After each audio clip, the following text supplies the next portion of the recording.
guys come again, won't you? Yes, we will.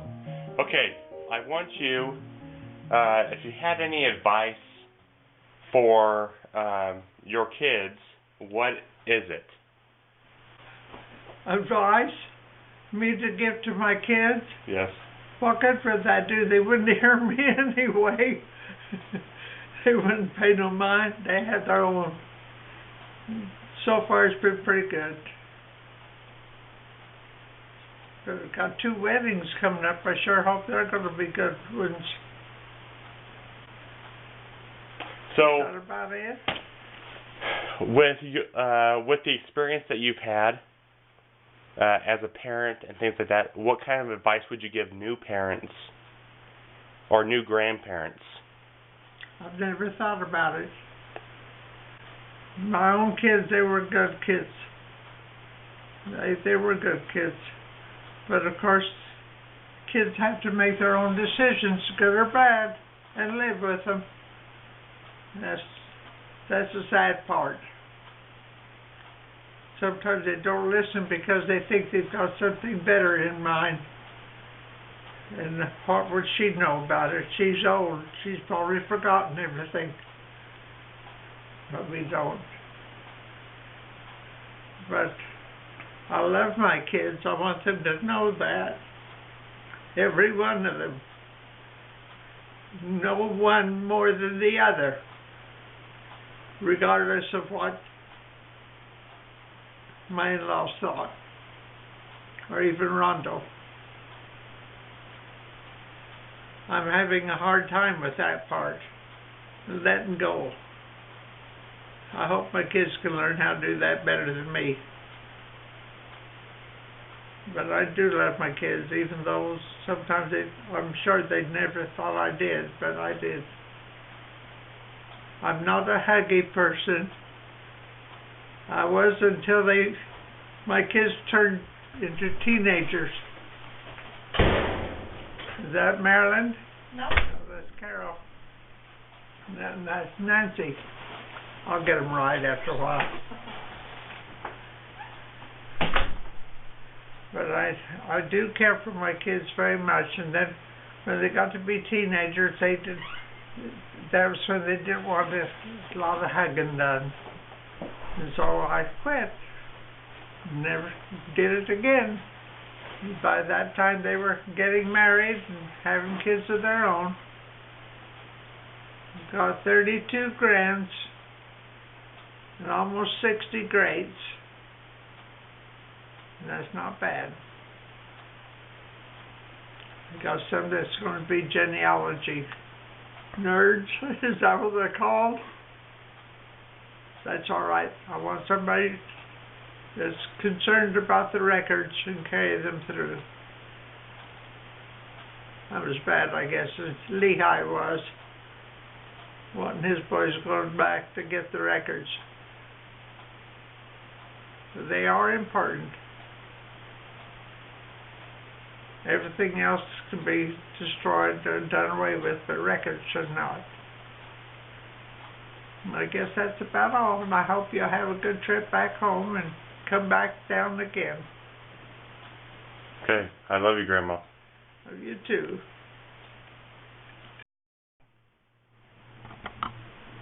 Okay, John and Don. Starting with John and Don. Yes, what you love about them.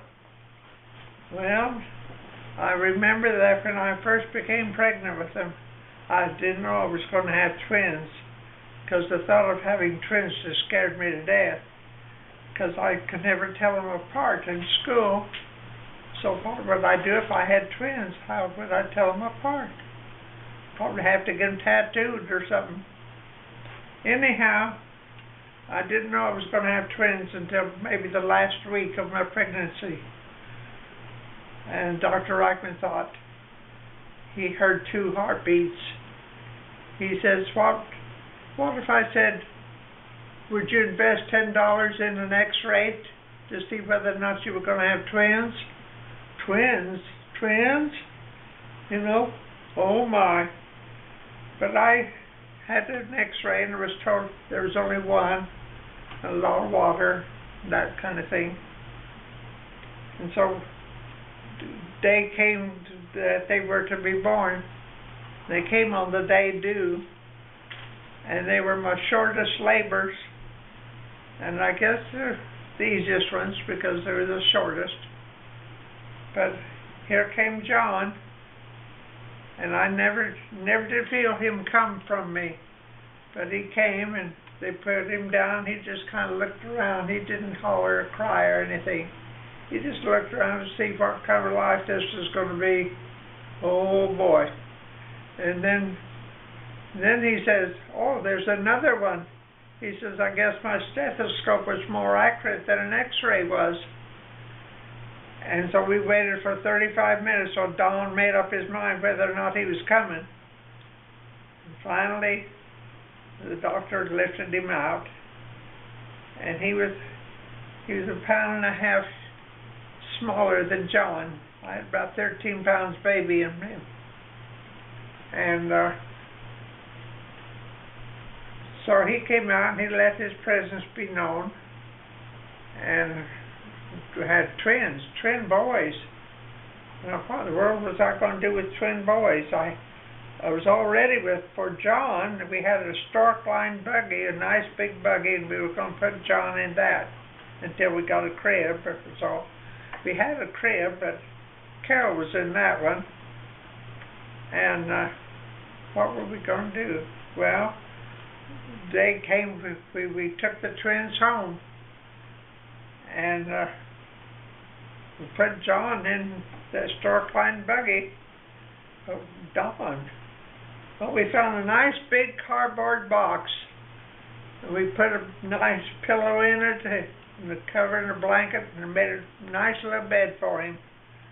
Of course, he used to tell kids at school, I'll put him in a shoebox, and put him down in the big cellar with the spiders and everything. And of course, the kids all hollered about that, and I think he kind of likes to hear that. But anyhow, shortly after we brought him home, one of Ronald's friends had decided they were through having their family, so they gave us their crib. And then we put the babies in the crib, and they'd look at each other like, where'd you come from? Do I know you? It's just the funniest expressions on their face. But when Don came, we didn't know what we were going to name him. We knew what we were going to name John, because he was going to be named after my newspaper boy. He was such a nice young man. And so we decided, well, let's see, we'll name them both the same middle names and the same last name. And so for Don, maybe that'd be all right. So he called him Don. And both boys have got my maiden name for the middle name. And that's why it was Dr. A.W. and Dr. L.W. that they had the same middle name. Watson was her middle name, McGregor. And so that's what we named them. And one time, the twins were about 3 years old, I'd say. And the two older sisters, Linda and Carol, they were walking to church, and they knew the way, and so the boys thought well, they'd follow them. And so they went a little ways, and Don got bored and decided, oh, he didn't want to go anymore. He turned around and came back. I don't even think he went out of the block. But John thought, I haven't seen this part of the country before. I think I'll go on and see what else I can see and find. So he went on. He went on, even when the girls went to church, he went on. And then we had everybody out looking for him too. And had Ron come home from priesthood meeting and help us look. And we had the police out and all the neighbors looking, and pretty soon there came a car up to the street and stopped at our place, and It was Carl Moss and his wife, and she had John. They lived on 700 South Main Street. It's a brown, ugly-looking little house now, but it was a green rock house at the time that John was down there. And she thought he looked like me, so they came up to see if he was my child. Well, I was so relieved to see him, I became very weak. I almost fainted. So I told Leo, Ronald's cousin, Leo Woodbury Wilkinson, who was our neighbor at the time, to go over and pick him up, because I had no strength. So she did, and she says, well, I wonder whose boy he was, but I thought he looked like you, so we thought we'd come up and find out. Oh my. Don was the kind that if he wasn't interested in it to begin with, he'd heck with it. And John was curious enough to look into a little more, to satisfy his curiosity. But when Brent came along, he was musically inclined. He liked to play the piano. He began to play it with one finger at a time. And he had a lot of fun doing that. Music was part of him. We had him learn from every teacher in town until they all said, well, he's learned everything we can teach him. And he became rather good at it, playing the piano, like Linda. Linda played the piano well too. And Brent was, I had a strange happening with him. Never with any of the other kids, but with him. When he was born, again, it must have been the anesthetic or something, trilene, what they used for childbirth in those days, some of it. I've had both ether and chloroform and trilene. I knew everything that was going to happen before it did. I knew who was going to say what. I knew what Brent was going to be before he was born. When the doctor says, well, it's a boy. Well, I knew that. I knew that's just what he was going to say. I knew everything that was going to happen before it did. I went back into my room and got seated down, laid down good. And my nurse was a Segmiller, Mrs. Segmiller, Edith, I think was her first name. And I said, I know what you're going to say before you even say it. And she knew I was about 3 sheets to the wind. She says, oh yes, of course. She was going along with me. And just about that time, there was a click. Like you turned the radio off, and I was on my own. But it was strange. People don't know what all the brain can hold or do. But it's interesting.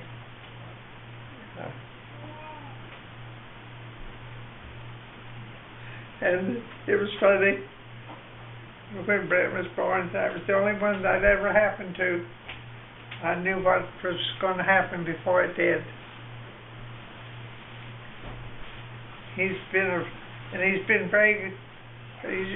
like Linda was. They were both musically inclined and very artistic. They could draw well, and they were good in their studies. They always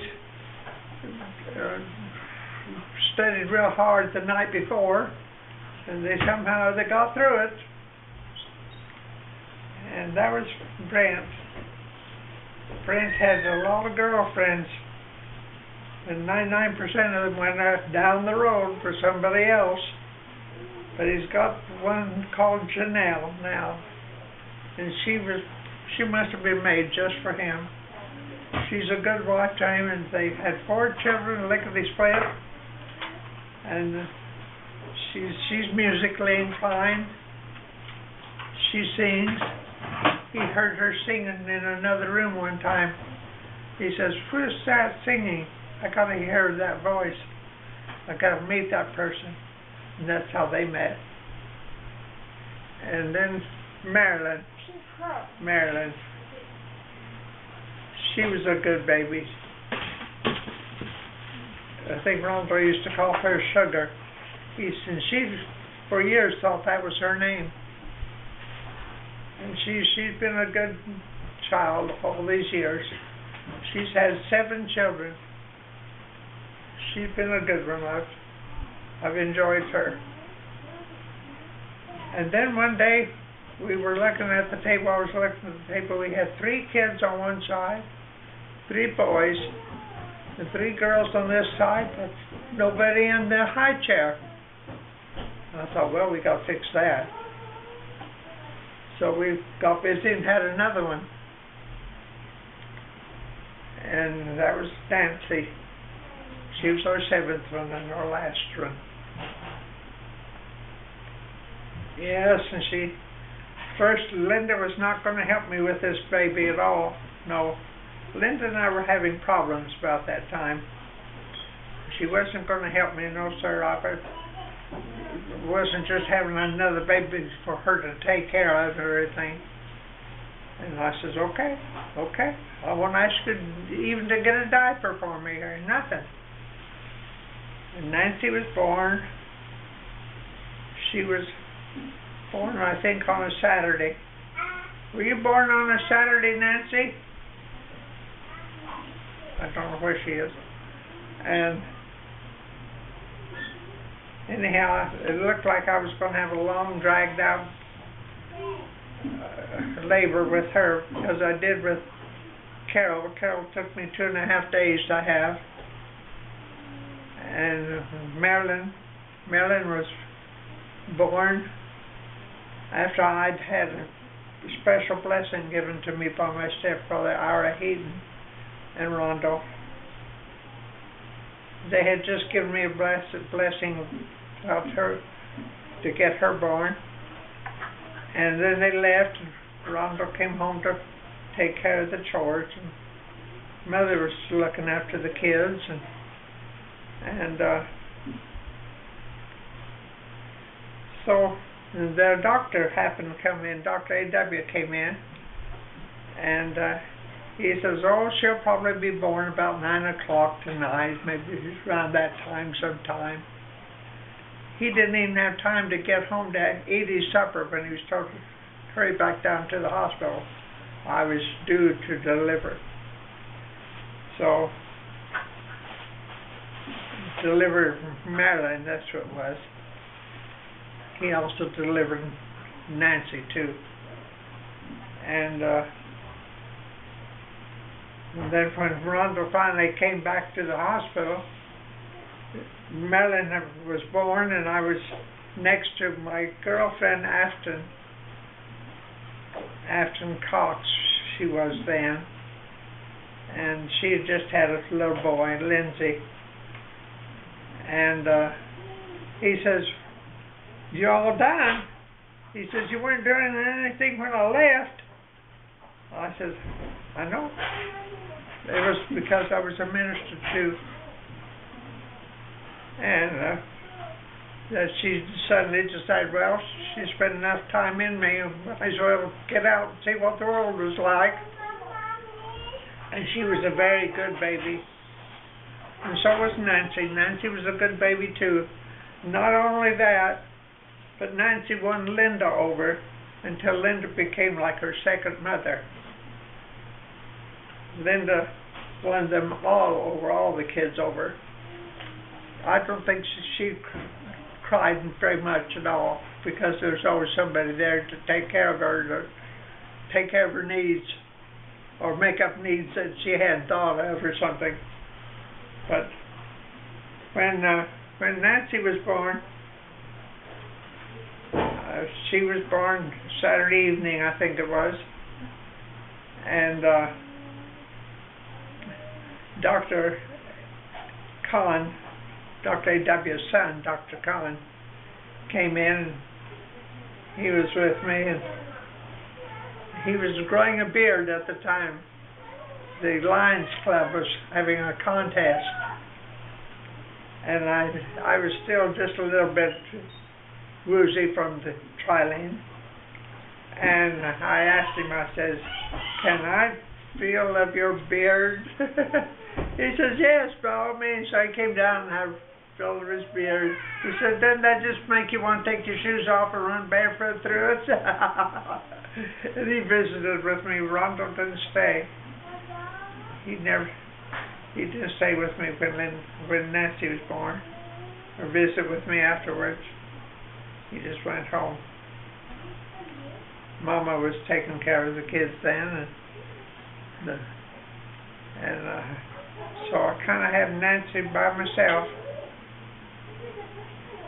But I'm glad I did. Nancy's been a blessing to me, as all my kids have been a blessing to me. Every time I had a new baby, I got a new piece of furniture. It seemed like that I was needing quite badly. I got a little electric stove. We put it beside the other stove, the little trash burner. We finally took out that great big one that we had, that we cooked all of our meals on and everything.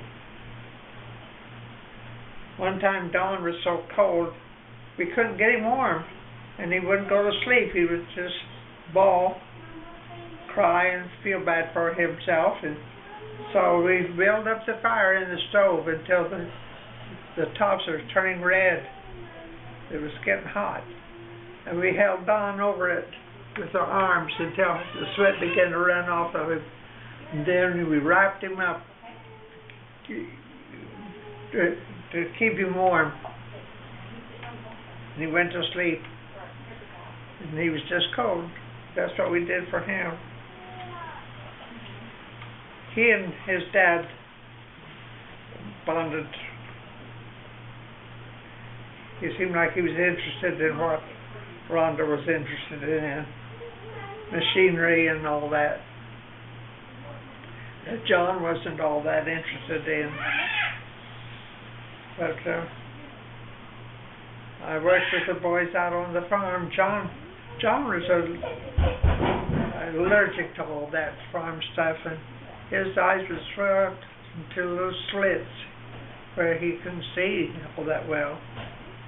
And so was Brent. I remember Brent, we went out to change the water one time, and there was a whole bunch of crud down by a head gate, and Brent had to go down and dig all that out loose so the water could go through. And that meant that he had to get under the water, so I had to hang on to him by his pants, back of his pants. So that's how we took care of the water at that time. But Nancy was a blessing. I'm glad I had her. Always have been. So that's it. Tell me about your dad. Just a story that you remember, how he made you feel special. About my dad. He was a handsome man, good-looking man. And if he'd been given the opportunity to go to school, he could have gotten a degree in mechanical engineering. Easy. Even electrical engineering. He just had an affinity for that type of work. And he was smart. But he didn't have the opportunity to go to school like that. His father was a carpenter. And Dad used to work on cars. He used to wind armatures, and they were works of art. And after get them all just so, he would splatter it with the shellac, I think it was, and they were works of art. Every strand had to be in a certain place, a certain way. And he was good at it. And he was also a cook. He was a chef. He and Mama worked in a hotel down in Espanola, New Mexico, where Louise, my sister, was born. And Mama used to help him clean chickens and he'd cook. But I think the one thing I remember the most about him cooking was cream puffs. He was good at that.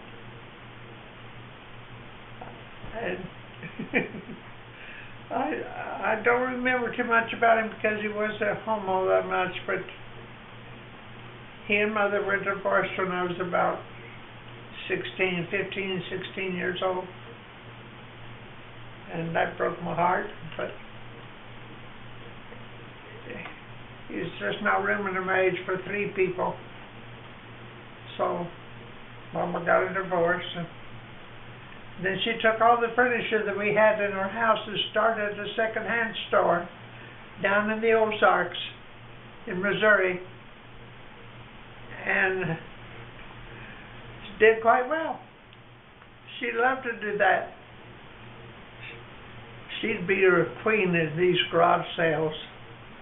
Oh, she'd enjoy that. So I went down to Little Rock to visit with my Aunt Myrtle, Mother's sister. And people would ask me that had come to visit with Aunt Myrtle where I was from. Who was I and where did I come from? And I told him I was from Joplin, Missouri. Well, where do you live there? I couldn't tell him because I had no home.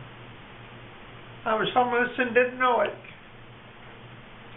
But when I went back up there, I spent my junior year of high school with a girlfriend and her mother and dad. I lived with them. So your dad played the violin.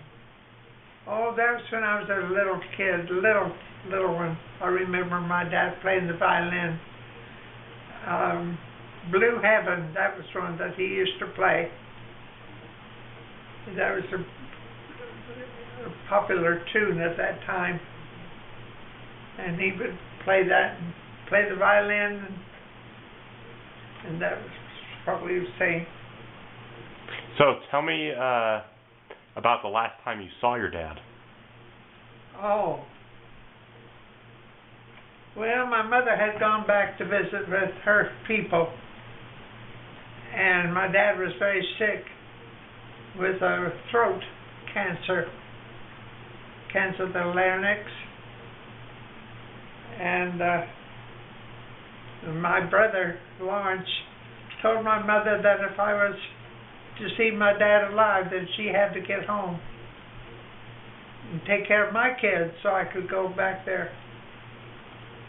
So Rondo and I went out to the farm to see which pig we were going to sell so I could have the bus fare to go home on. We chased all over that farm for this one sow, this old sow. And she didn't want to be picked out. And she gave us a hard time. And it was end of May 1954. But we got her and put her in the back of the pickup, brought her in, and Rhonda put her in a place where she could be shipped off to market to California the next morning and sold so I could have the money to go home on. During her, she up and didn't die during the night. And I thought, well, what's going to happen now? I can't go home. But Mother had married an Ira Heaton while she was out here living with me. And he gave me $45 for the bus fare to go home. It's cheaper then. So I got to go home on the money my stepfather gave me to go see my dad before he died. And I stayed with my dad. He was living in a rest home, I guess you'd call it at the time. And in the dining room part of it was blocked off. And there was two twin beds, one here and one right at the foot of the other. And he slept in one, and I just kind of stayed in the other one. I never did sleep in the bed while I was there, which was about 2 weeks. But the morning that I left, it was the hardest thing I ever had to do, because I knew I never would see him again. And my dad was working a crossword puzzle, so he was completely there. And he hated it as much as I had, but we had agreed during our talks while I was there, a few days before, that we'd do his temple work for him. I couldn't do it, but Veronda would. And that was just fine with him. He didn't want to be baptized then because he had had a tracheotomy, and he was afraid he would choke to death, having a hole in his throat like that. So I said, that's all right, we'll take care of it after a while. And then the cab came, picked me up, took me to the bus station, where I went down to visit with my sister. It was on my 29th birthday. And it was hard. It was a hard thing to do. But we had talked quite a bit about it in the middle of the nights and stuff when he couldn't sleep. And I stayed with him all the time. I never slept in a real bed all while I was gone. I had my things at my Aunt Flo's, Uncle Herman's wife. And that's the last time I saw him. So tell me a story, or tell me about your mother and sort of her life story. Just a real brief one. My mother was the 11th child in her family. And her mother died when her mother was about 2 years old, just a little thing. And then my grandpa, mother's dad, went west to make his fortune. And then he was going to come back and get her, but he didn't, never did. So she was raised by her brothers and sisters. And Grandpa Wallace stayed in Portland, Oregon. That's where because one of his daughters was living there at the time, and one of his sons, Aunt Mossy and Uncle Charlie. And Mother had a hard time. She only got in the 8th grade, I think, when she had to quit school. She remembers coming home after school. There'd be nobody at home. And she sat on the swing on the front porch until her sisters got home from work and would open up the house. And that was hard. But she lived to be a member of the church. My dad's brother was a member of the church, and he used to come and leave pamphlets around telling about the church and about Joseph Smith and stuff. And Mama would read it, and she was curious about it. She had the missionaries, and one day she decided she'd be baptized, but she had to change streetcars 2 or 3 times to get to where she was supposed to go, to the church. And it was in January, and I guess it was cold in Pueblo, Colorado. And she was baptized. She took Lawrence by the hand, and Louise, I guess, was the baby. I wasn't born yet, I think. And she was baptized, and my dad was so mad at her he wouldn't speak to her for 2 weeks. But as you could tell, the years changed him. Mother used to have the missionaries over for supper, and he'd give each one of the lady missionaries a little nickname. One of them was just a short little gal, and he called her Little Bit. And he never objected to Mother having the missionaries come and feed them. In fact, she took care of one that had to have an emergency appendectomy. That happened in a hurry, and I think she made him a bed on the couch, and that's where he slept until he was well enough to go on his own.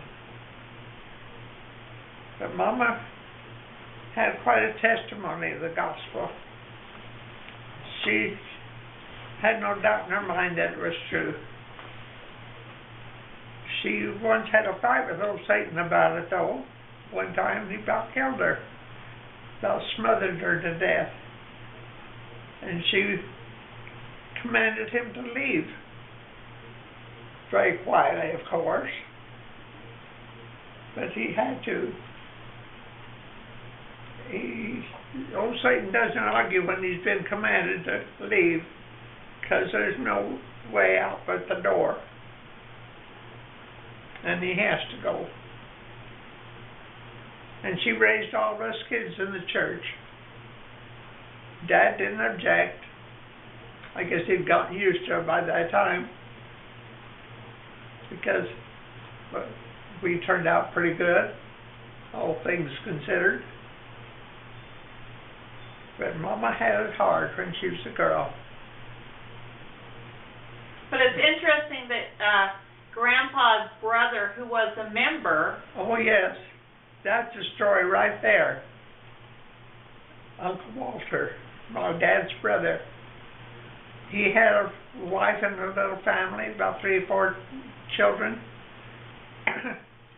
And we lost track of them one time. And it had been about 50 years or so, and I never heard from them. I wondered where they were. But one time Uncle Walter, I began to think of him. Wondered where he was. Where was his family? It'd been so long. And he stayed in my mind. He stayed in his mind, and I had to call Salt Lake. I had access to a gal up there in the genealogy department, and he did. His wife at the time did send in 4 generation sheets, as we were asked to do at one time. And she found a copy of it and sent it to me. And I had access to about where bishops were located. Because you worked at the temple. Because I worked at the temple, yes. I worked in family file. And I wrote to the bishop and wanted to know what Aunt Leila's address was at the time. He didn't answer, and so I called him up and told him I was serious. I needed to know. I was trying to find him and his family. And one day, I get a memorandum from the bishop. Gives me the name of the lady that was a friend to Aunt Leila, Uncle Walter's wife, one time. And I thought, well, I've got it. Here it is, the phone number. What do I do? Am I going to open up a can of worms or what? Well, this is what you asked for, so call her up. Okay. It's me talking to me. So I called up, and this lady answered the phone. I said, does the little Robinson live here? She says, yes, I'll go get her. I said, just a minute. Is your name Pansy? She says, yes, it is. You know, I'm like, why do you want to know? I says, well, I'm your cousin. I'm Marjory Leonard. You are? Well, we've often wondered what ever happened to you folks. I said, it's been about 50 years. And so I said, well, we've often wondered what happened to you folks too.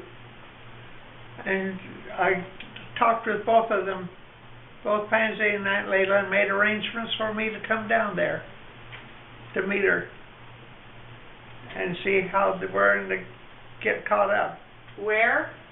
Down in Ceres, outside of Modesto, California. And I got on the bus and I went down there. And I hadn't seen her since I was a little girl, but I picked her out for the people that had come out to see the people coming off the bus. I knew who she was. Simple. She knew who I was. Hadn't seen each other in 50 years. You know, people change. Looks from a little child to a middle-aged woman. But we just picked up like we'd never been apart. And I talked with Aunt Layla and I got her permission to do Uncle Walter's work. He had been baptized. That's how come his family group she was in Salt Lake. And she gave me permission. And we visited. We had a good time. Pansy had joined another church, but I didn't care because that didn't matter to me. I knew I'd get that fixed later. So I came home. We got Uncle Walter's work done in the temple, and he left. But all that time he was with me.